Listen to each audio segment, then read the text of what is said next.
നമസ്കാരം. കൊല്ലം ചിതറയിൽ അമ്മയും മകളും മരിച്ച സംഭവത്തിൽ നടുക്കുന്ന വിവരങ്ങളാണ് പുറത്തുവരുന്നത്. 26 വയസ്സുള്ള മകൾ ലക്ഷ്മി അമ്മ സിന്ധു കഴുത്തു ഞെരിച്ച് കൊലപ്പെടുത്തിയെന്നാണ് പോസ്റ്റ്മോർട്ടം റിപ്പോർട്ട്. മകളുടെ മരണം ഉറപ്പാക്കിയ ശേഷം മുൻ വാർഡ് മെമ്പർ കൂടിയായ സിന്ധു തൂങ്ങി മരിക്കുകയായിരുന്നു. കുടുംബ പ്രശ്നങ്ങളാണ് ഈ കടും കൈക്ക് പിന്നിലെന്ന് സൂചിപ്പിക്കുന്ന ആത്മഹത്യക്കുറിപ്പും പോലീസ് കണ്ടെടുത്തിട്ടുണ്ട്. ചിതറ വട്ടമുറ്റം വാർഡിലെ മുൻ മെമ്പറായിരുന്ന സിന്ധുവിനെയാണ് വീടിനുള്ളിൽ തൂങ്ങി മരിച്ച നിലയിൽ കണ്ടെത്തിയത്. മകൾ ലക്ഷ്മി തൊട്ടടുത്ത മുറിയിൽ അബോധാവസ്ഥയിലായിരുന്നു. ഉടൻ തന്നെ കടക്കൽ താലൂക്ക് ആശുപത്രിയിൽ എത്തിച്ചുവെങ്കിലും ലക്ഷ്മിയുടെ ജീവൻ രക്ഷിക്കാനായില്ല. ചികിത്സയിലിരിക്കെ സിന്ധുവും മരണത്തിന് കീഴടങ്ങി. ലക്ഷ്മി ബിരുദാനന്തര ബിരുദം കഴിഞ്ഞു നിൽക്കുന്ന സമയത്താണ് ഈ ദുരന്തം സംഭവിക്കുന്നത്. ലക്ഷ്മിയുടെ മൃതദേഹത്തിൽ കണ്ട ചില പാടുകളാണ് പോലീസിന് സംശയത്തിനിടയാക്കിയത്. തുടർന്ന് തിരുവനന്തപുരം മെഡിക്കൽ കോളേജിൽ നടത്തിയ പോസ്റ്റ്മോർട്ടത്തിലാണ് കൊലപാതക വിവരം പുറത്തുവന്നത്. ഷോൾ ഉപയോഗിച്ചുകൊണ്ട് കഴുത്തു ഞെരിച്ചാണ് ലക്ഷ്മി കൊലപ്പെടുത്തിയത്. മൽപിടുത്തം നടത്തിയതിന്റെ ലക്ഷണങ്ങളുമുണ്ട്. ലക്ഷ്മിയുടെ തല ശക്തമായി തറയിൽ ഇടിപ്പിച്ചതായും ഈ റിപ്പോർട്ടിൽ പറയുന്നു. തലയുടെ പിന്നിലേറ്റ ആന്തരിക പരിക്ക് മരണകാരണമായി. 26 വയസ്സുള്ള ആരോഗ്യവതിയായ ഒരു പെൺകുട്ടിയെ കീഴ്പ്പെടുത്തുവാൻ സിന്ധുവിന് എങ്ങനെ കഴിഞ്ഞു എന്നത് പോലീസിനെ പോലും അമ്പരപ്പിക്കുന്നു. എന്തിനായിരുന്നു ഈ ക്രൂരത? സിന്ധു എഴുതിയ ആത്മഹത്യക്കുറിപ്പിൽ ഇതിനുള്ള ഉത്തരമുണ്ട്.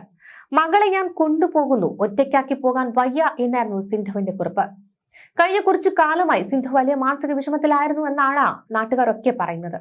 കുടുംബത്തിനുള്ളിലെ ചില പ്രശ്നങ്ങൾ ലക്ഷ്മിയുടെ ഭാവി തകർക്കുമെന്ന ഭയമായിരിക്കാം മകളെ കൊലപ്പെടുത്തി കൂടെ കൂട്ടുവാൻ സിന്ധുവിനെ പ്രേരിപ്പിച്ചത്. ജനപ്രതിനിധിയായിരുന്ന ഒരാൾ ഇത്രയും കടുത്ത തീരുമാനമെടുത്തത് ചിതറ നിവാസികൾക്ക് ഇനിയും വിശ്വസിക്കാനായിട്ടില്ല. 26 വയസ്സുള്ള ഒരു പെൺകുട്ടിയുടെ സ്വപ്നങ്ങളാണ് ഒരു നിമിഷത്തെ ആത്മരോഷത്തിൽ അമ്മ തന്നെ ഇല്ലാതാക്കിയത്. ചിതറ പോലീസ് അന്വേഷണം തുടരുകയാണ്. ഇതിൽ മറ്റാർക്കെങ്കിലും പ്രേരണാ കുറ്റമുണ്ടോ എന്നും പരിശോധിക്കുന്നു.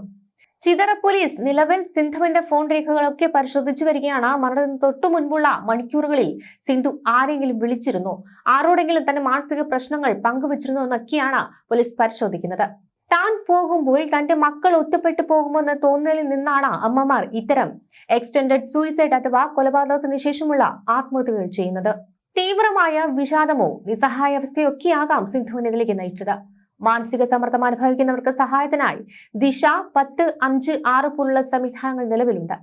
എന്നാൽ സിന്ധുവിനെ പോലെ ഒരു പൊതുപ്രവർത്തക പോലും ഇത്തരമൊരു വഴി തെരഞ്ഞെടുത്തത് നമ്മുടെ സാമൂഹിക ബോധവൽക്കരണത്തിന്റെ കുറവാണോ സൂചിപ്പിക്കുന്നത്?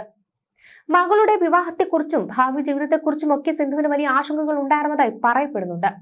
ഈ ആശങ്കകളാണോ അതോ കുടുംബത്തിനുള്ളിലെ രൂക്ഷമായ മറ്റു തർക്കങ്ങളാണോ ഒരു അമ്മയെ ഇത്രയും വലിയ ക്രിമിനലാക്കി മാറ്റിയത്? മകൾക്ക് പ്രതിരോധിക്കുവാൻ പോലും കഴിയാത്ത വിധം സിന്ധു അക്രമാസക്തിയായത് എങ്ങനെ എന്നതിനെ കുറിച്ചും ശാസ്ത്രീയമായ അന്വേഷണം പുരോഗമിക്കുന്നുണ്ട്. ഒരു ബലപ്രയോഗം നടക്കാതെ ഇത്ര എളുപ്പത്തിൽ കൊലപാതകം നടക്കില്ല എന്ന് പോലീസ് കരുതുകയാണ്. ലക്ഷ്മിക്ക് എന്തെങ്കിലും തരത്തിലുള്ള മയങ്ങുവാനായി മറ്റെന്തെങ്കിലും ഒക്കെ നൽകിയിരുന്നോ എന്ന് കണ്ടെത്തുവാനും ആന്തരികാവയവങ്ങളുടെ രാസപരിശോധനാ ഫലത്തിനായി പോലീസ് കാത്തിരിക്കുകയാണ്.